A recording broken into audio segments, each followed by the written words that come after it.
বাড়ি আসার সময় এমন এমন ভয়ঙ্কর ঘটনা হবে আমি কখনো ভাবতেই পারি। পুরো ভিডিওটা লাস্ট পর্যন্ত দেখো, তাহলেই বুঝতে পারবে।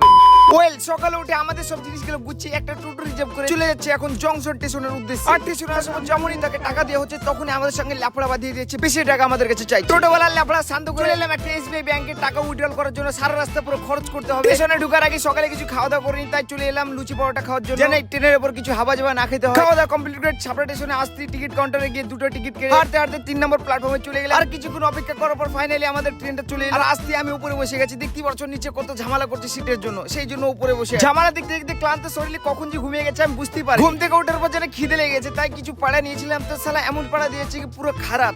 এই ভাবতে দেখি ট্রেনটা কোন সমুদ্রের কাছে এসে দাঁড়িয়ে গেছে। তার মধ্যে দেখি ট্রেনটা ছুটতে গেল তার গন্তব্যস্থানে। ছুটতে ছুটতে রাত হয়ে গেল। আর তোমার ভাইয়ের অবস্থাও খারাপ হয়েছে। অনেকক্ষণ ট্রাভেল করার পর ফাইনালি চলে এলাম বর্ধমান স্টেশন। বর্ধমানে এসে হাঁটতে হাঁটতে চলে গেলাম একটা টিকিট কাউন্টার। টিকিট কাউন্টারে গিয়ে দুটো আজিমগঞ্জের টিকিট নিয়ে চলে গেলাম আমার বর্ধমান 2 নম্বর প্ল্যাটফর্মে। প্ল্যাটফর্মে এসে দেখি এখন রাত বাজে 12:30। আমাদের অবস্থা খারাপ, চোখ টোক একদম জ্বলছে।